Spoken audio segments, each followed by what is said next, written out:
What if the very league Caitlin Clark just saved is the same machine now grinding her down? One minute she's hailed as a once-in-a-generation talent who can lift women's basketball into primetime glory. The next, she's writhing on hardwood while three officials stare into the rafters. Tonight we're peeling back the layers of silence, politics, and cold cash to find out why the whistles stopped and what that could cost everyone. Caitlin's story started like a sports fairy tale. In college, she became the all-time scoring queen, logging 185 straight appearances without missing a date. Draft night felt like a coronation. National anchors threw around billion-dollar projections, and franchises saw their social media numbers spike the second her name hit the screen. Subscription services jammed. Replica jerseys vanished in hours, and even casual fans who couldn't name a single pro team suddenly knew one word: Clark. Then came the boom. Overnight, arenas that once curtained off whole upper bowls burst at the seams. Scalpers listed lower-level seats for 3 times face value. ESPN splashed WNBA highlights across primetime shows, and every road stop felt like a traveling circus. Teammates appreciated the ticket splits, rivals, not so much. Bright spotlights breed long shadows, and Caitlin's star made every defender desperate for a viral, lockdown moment. The bruises arrived first. It started with hard hedges on pick and rolls, nothing unusual. But screens turned into shoulder blocks, hip checks morphed into full-body collisions, and still, the whistle stayed silent. During a tight Liberty clash, Caitlin drove baseline for a game-tying layup, absorbed a forearm to the ribs, and heard nothing but the buzzer. Replays lit up social media. The comment section melted. Yet league officials shrugged it off as standard physical play. Fans weren't buying the script. Each replay montage looked more like a rugby highlight reel than basketball. Analysts dug in and uncovered something unsettling. A lot of WNBA refs are moonlighting, jumping straight from high school gyms or a quick G League cameo into the world's top women's league. That thin pipeline means fewer full-time pros, less on-court consistency, and almost no public transparency. Even worse, insiders whispered about a shadow competition committee, made up of coaches, GMs, and owners quietly instructing refs on how much contact to allow.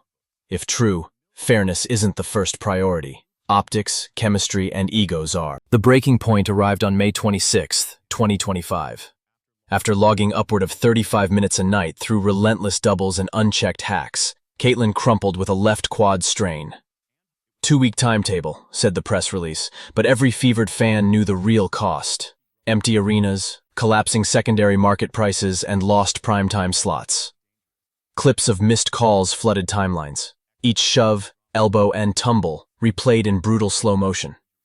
The pattern felt less like bad luck, more like systemic neglect. With the star on ice, the league's spin machine sputtered. Veterans such as Brittany Griner interrupted sideline interviews to blast the refs. Coaches labeled the officiating disrespectful and dangerous. Even typically reserved teammates hinted at legal options if Clark's injury traced back to obvious non-calls. Viewers who'd tuned in for highlight threes now stuck around for courtroom drama. Money talks louder than apologies. Economists estimate Caitlin drives roughly a quarter of the league's entire economic ecosystem. Tickets, merch, media rights, sponsorships. Take her off the board and national networks suddenly wonder if they can flex away those game slots. Sponsors who bet on a ratings rocket grow jittery. Owners count the empty seats and whisper class action under their breath. Under pressure, the WNBA floated reform ideas. Full-time referee contracts, NBA-style last 2-minute reports, transparent foul grading. But the competition committee dug in. Some stakeholders claimed that dialing back physicality would ruin the brand. Meanwhile, fans asked a simpler question. What brand survives if its brightest light never plays at full strength again? Caitlin Clark never demanded superstar treatment. She asked for the same protection given to any marquee draw across sports. Each time she pushes through the double teams, the system pushes back harder.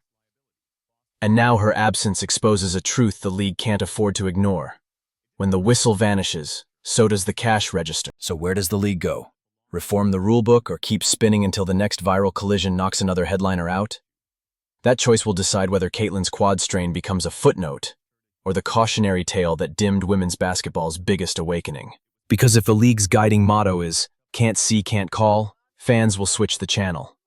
But if the W takes this moment to clean house, bring its refs up to the spotlight, and guard every star, then the story of Caitlin Clark will still end like a fairy tale, and the league she powers could finally live happily ever after.